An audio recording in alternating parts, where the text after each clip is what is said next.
আসসালামু আলাইকুম। আমন্ত্রণ জানাচ্ছি জাগো টিভিতে। আপনাদের সাথে আছি মমতাজ শাহিন রুম্পা। শুরুতেই জানাবো আপডেট। পারমাণবিক অস্ত্র বানানোর নির্দেশ ইরানের নতুন সর্বোচ্চ নেতা মোজতবা আলী খামেনির। হিজবুল্লাহর ক্ষেপণাস্ত্র হামলায় রক্তাক্ত 50 ইসরায়েলি সেনা, ব্যাপক ক্ষয়ক্ষতি, যা বলছে ইসরায়েলি দৈনিক। ইরানের হাতে নতুন প্রযুক্তি আন্ডার ওয়াটার ড্রোন, হরমুজ প্রণালীতে মার্কিন নৌবাহিনীর ঘুম হারাম। ইরাকে মার্কিন সেনার অবস্থান জানতে 1.5 কোটি দিনার পুরস্কার ঘোষণা ইরান সমর্থিত গোষ্ঠীর। ইরানের ক্ষেপণাস্ত্র হামলার প্রশংসা হামাসের, দীর্ঘ সংঘাতের জন্য প্রস্তুত হিজবুল্লাহ, আরও ছড়িয়ে পড়েছে যুদ্ধ। মধ্যপ্রাচ্যে 2200 মেরিন সেনা মোতায়েন করতে যাচ্ছে যুক্তরাষ্ট্র। মোজতবা খামেনি সহ ইরানের শীর্ষ নেতাদের সন্ধান দিলে কোটি ডলার পুরস্কার ঘোষণা যুক্তরাষ্ট্রের। ইরাকে মার্কিন সামরিক বিমান ভূপাতিতে নিহত বেড়ে 6। শুনছিলেন শিরোনাম, এবারে থাকছে বিস্তারিত সংবাদ। পারমাণবিক অস্ত্র বানানোর নির্দেশ ইরানের নতুন সর্বোচ্চ নেতা মোজতবা আলী খামেনির। আয়াতুল্লাহ আলী খামেনির মৃত্যু এবং প্রায় 2 সপ্তাহ ধরে চলা বোমা হামলার পরও ইরানের শাসন ব্যবস্থা টিকে আছে। এতে প্রাথমিক লক্ষ্য অর্জনে ব্যর্থ হয়েছে মার্কিন ইসরায়েল জোট। ইসরায়েলের বর্তমান ও সাবেক গোয়েন্দা সূত্রগুলো বলছে, অভিযানের সফলতা এখন নির্ভর করছে 440 কেজি সমৃদ্ধ ইউরেনিয়ামের ভবিষ্যতের উপর। গত বছরের জুনে সংঘাতের পর এই পরিমাণ ইউরেনিয়াম একটি পাহাড়ের নিচে সংরক্ষণ করা হয়েছে। সূত্রদের মতে, এই পরিমাণ ইউরেনিয়াম থেকে 10টির বেশি পারমাণবিক ওয়ারহেড তৈরির মতো উপাদান পাওয়া যেতে পারে।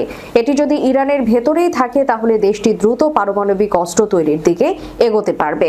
ইরান বিষয়ে অভিজ্ঞ ইসরায়েলের সাবেক এক জ্যেষ্ঠ প্রতিরক্ষা ও গোয়েন্দা কর্মকর্তা বলেন, 440 কেজি ইউরেনিয়ামই যুদ্ধের ফলাফল বোঝার অন্যতম স্পষ্ট উপাদান। অভিযান সফল হয়েছে কিনা তা অনেকটা এর উপর নির্ভর করবে।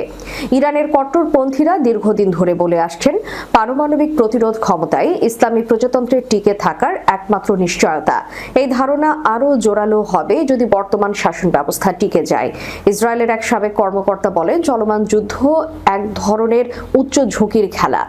সফল হলে এটি মধ্যপ্রাচ্যকে সম্পূর্ণ বদলে দিতে পারে, কিন্তু যদি শাসন ব্যবস্থা টিকে থাকে এবং তারা 440 কেজি ইউরেনিয়াম ধরে রাখে, তাহলে ইরানের পারমাণবিক অস্ত্র তৈরির কাউন্টডাউন শুরু হয়ে যাবে। ইসরায়েলের সামরিক গোয়েন্দা গবেষণা বিভাগের সাবেক উপপ্রধান জুয়ার রোসেনবার্গ বিষয়টি আরও স্পষ্টভাবে তুলে ধরেন। তার মতে, ইরানের হাতে 440 কেজি ইউরেনিয়াম থেকে গেলে সেটি হবে ইসরায়েলের পরাজয়। এদিকে আয়াতুল্লাহ আলী খামেনির হত্যাকাণ্ড ইরানের সম্ভাব্য পারমাণবিক হুমকির মাত্রা আরও বাড়িয়ে দিতে পারে বলে আশঙ্কা করা হচ্ছে। তিনি বিপুল পরিমাণে অর্থনৈতিক ও রাজনৈতিক সম্পদ ব্যয় করে এমন একটি কর্মসূচি গড়ে তুলেছিলেন, কিন্তু শেষ পর্যন্ত অস্ত্র তৈরির চূড়ান্ত ধাপে যাওয়ার নির্দেশ দেননি। আলী খামেনির ছেলে মোজতবা আলী খামেনির মনোভাব এখনো স্পষ্ট নয়। ইসরায়েলের সাবেক এক উচ্চ পদস্থ গোয়েন্দা কর্মকর্তা বলেন, আলী খামেনির সিদ্ধান্ত গ্রহণ প্রক্রিয়া সম্পর্কে প্রায় সবকিছুই আমরা জানতাম, কিন্তু মোজতবার ক্ষেত্রে আমরা যথেষ্ট জ্ঞান রাখি কিনা তা নিয়ে সংশয় আছে। ধারণা করা হচ্ছে মোজতবা দ্রুতই পারমাণবিক অস্ত্র তৈরির দিকে এগোবেন। এই কর্মকর্তা আরও বলেন, চলমান সংঘাতের কারণে পারমাণবিক অস্ত্রের কাজ হয়তো বিলম্বিত হতে পারে, কিন্তু পারমাণবিক অস্ত্রের প্রক্রিয়ায় এগোনোর বিষয়ে দেশটি রাজনৈতিকভাবে সিদ্ধান্ত নিলে তা ইসরায়েলের জন্য হুমকিকে তীব্রতর করবে। চলমান যুদ্ধকে যেসব ইসরায়েলি সমর্থন দিচ্ছেন, তাদের আশা শাসন ব্যবস্থা পুরোপুরি ধ্বংস না হলেও অত্যন্ত পারমাণবিক অস্ত্র তৈরির সক্ষমতা যেন হারায়, সেই লক্ষ্যে পূরণে তারা দীর্ঘমেয়াদী সংঘাতের ঝুঁকি নিতেও প্রস্তুত। গাজার ক্ষেত্রে যেমন হয়েছে, প্রয়োজনে লেবানন, সিরিয়া ও ইয়েমেনের সংঘাত সম্প্রসারণে সমর্থন দিতেও তারা রাজি। হিজবুল্লাহর ক্ষেপণাস্ত্র হামলায় রক্তাক্ত 50 ইসরায়েলি সেনা, ব্যাপক ক্ষয়ক্ষতি। প্রতিবেদনে বলা হয়েছে, ইসরায়েলের আল জালিল বা গ্যালিলি অঞ্চলে লেবানন ভিত্তিক প্রতিরোধ আন্দোলন হিজবুল্লাহর ক্ষেপণাস্ত্র হামলায় অন্তত 50 ইসরায়েলি সেনা আহত হয়েছে বলে বিভিন্ন আন্তর্জাতিক গণমাধ্যম জানায়। আহতদের অনেকের অবস্থা আশঙ্কাজনক বলে জানা গেছে, তবে ঘটনায় নিহতের সুনির্দিষ্ট সংখ্যা তাৎক্ষণিকভাবে নিশ্চিত করা যায়নি। ইসরায়েলি দৈনিক ইয়েদিওথ আরনোহতের বরাত দিয়ে তেহরান ভিত্তিক সংবাদ মাধ্যম পার্স টুডে এসব তথ্য জানায়। প্রতিবেদনে বলা হয়, আল খিয়াম শহরের দক্ষিণাঞ্চলে খাল্লা আল আসাফির এলাকায় অবস্থানরত ইসরায়েলি সেনাদের একটি সমাবেশ লক্ষ্য করে ক্ষেপণাস্ত্র নিক্ষেপ করে হিজবুল্লাহ। এতে বেশ কয়েকজন সেনা আহত হয়। এছাড়া লেবাননের মিল কাবা শহরের বিপরীতে আল মার্জ এলাকায় ইসরায়েলি সেনা অবস্থানের উপর দ্বিতীয় দফা ক্ষেপণাস্ত্র হামলা চালানো হয়। একইভাবে আল খিয়াম শহরের দক্ষিণাঞ্চলের আরেকটি সেনা অবস্থানে আঘাত হানে হিজবুল্লাহ। এসব হামলায় আরও কয়েকজন সেনা গুরুতর আহত হয়েছে বলে প্রতিবেদনে উল্লেখ করা হয়। হিজবুল্লাহ দাবি করেছে, গ্যালিলি অঞ্চলে ইসরায়েলের নবনির্মিত একটি সামরিক ঘাঁটিকে লক্ষ্য করে ক্ষেপণাস্ত্র নিক্ষেপ করা হয়েছে।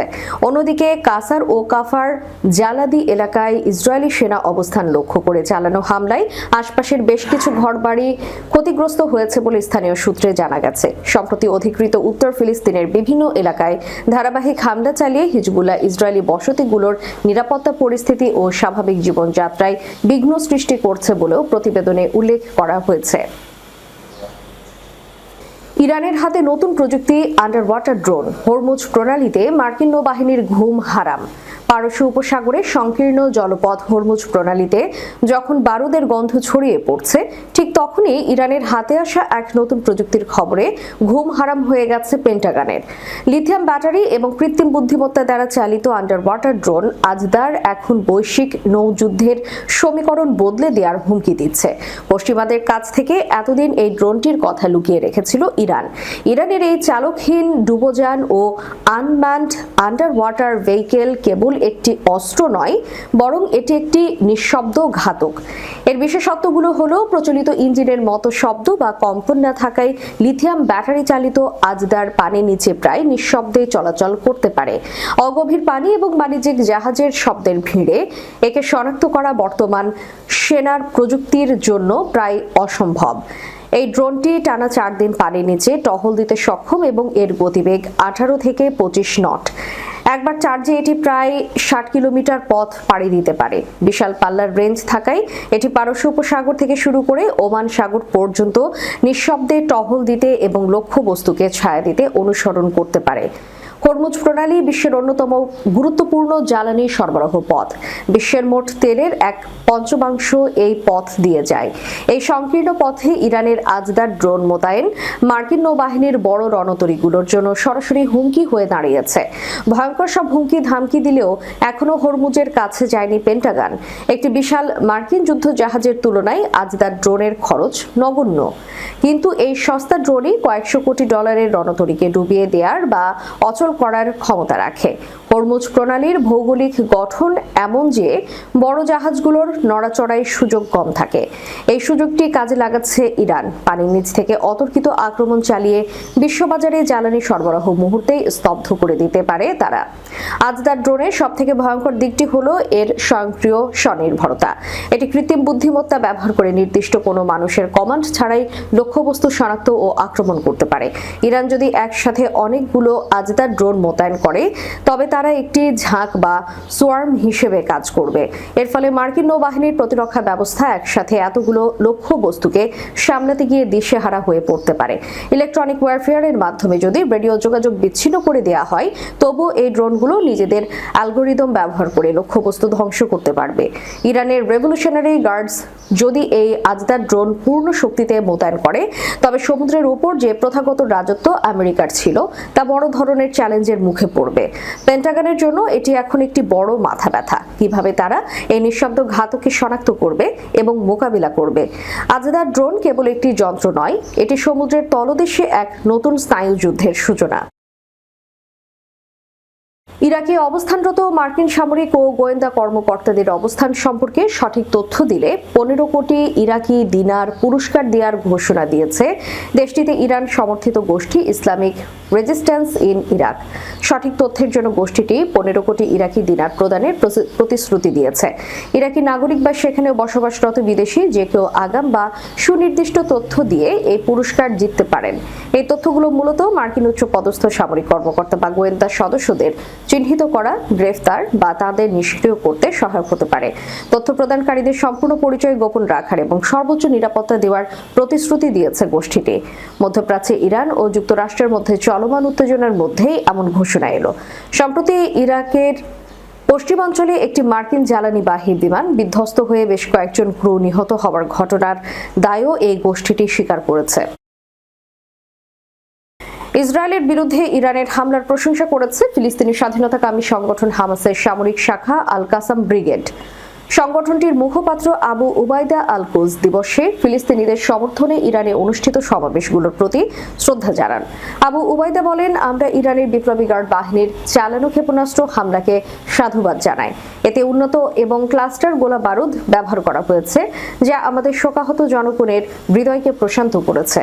চলমান সংঘাতে হামাসের আগে ইসরায়েলের বিরুদ্ধে লড়াইয়ে হিজবুল্লাহকে সমর্থন করেছিল, তবে উপসাগরীয় অঞ্চলে ক্ষেপণাস্ত্র ও ড্রোন হামলা চালিয়ে আসা ইরানের প্রতি সরাসরি সমর্থন জানায়নি গোষ্ঠীটি। এদিকে হিজবুল্লাহর নেতা নাইম কাসেম বলেছেন, ইসরায়েলের সঙ্গে যুদ্ধ চলতে থাকায় তার সংগঠন একটি দীর্ঘমেয়াদী সংঘাতের জন্য প্রস্তুত। টেলিভিশনে প্রচারিত ভাষণে কাসেম বলেন, আল্লাহ চাইলে তারা যুদ্ধক্ষেত্রে বিস্মিত হবে। তিনি আরো বলেন, শত্রুর হুমকি আমাদের ভয় দেখায় না, এটি একটি অস্তিত্বের লড়াই। এটি সীমিত বা সাধারণ কোনো যুদ্ধ নয়। তাকে হত্যার বিষয়ে ইসরায়েলের হুমকিকে তিনি মূল্যহীন বলেও মন্তব্য করেছেন।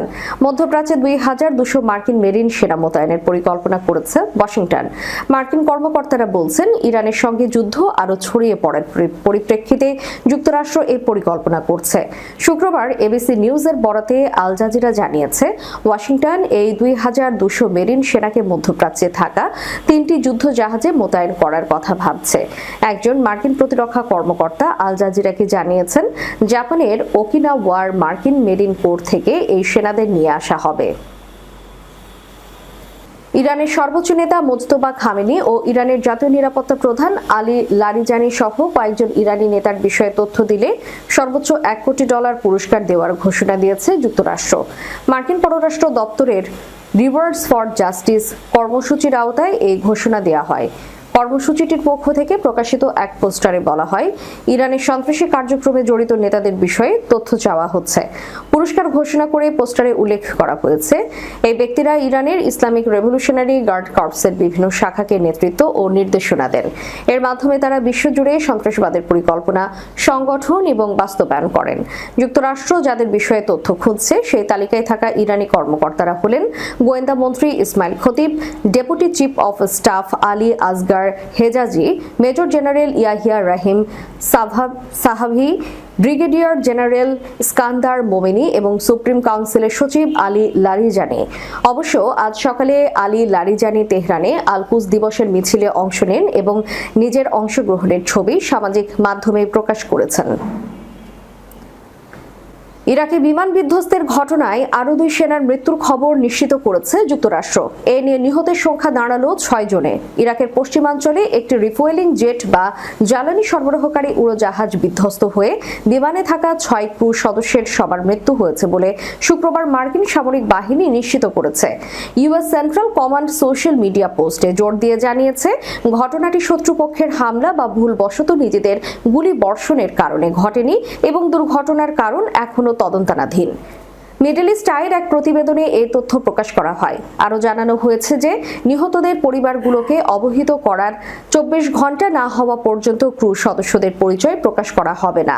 এর আগে ইরানে যুদ্ধের দায়িত্বে থাকা মার্কিন বাহিনীর সেন্ট্রাল কমান্ড জানায়, পশ্চিম ইরাকে তাদের যে KC-135 রিফুয়েলিং এয়ারক্রাফট বিধ্বস্ত হওয়ার ঘটনায় স্ট্যাটো ট্যাঙ্কারে থাকা 6 ক্রুর 4 জন মারা গেছে। সেন্টকম বলছে, বাকি 2 ক্রুর খোঁজে এখনো অভিযান চলছে। আল জাজিরা জানায়, শুক্রবার এক বিবৃতিতে তারা এই 4 জনের নিহত হওয়ার খবর জানায়।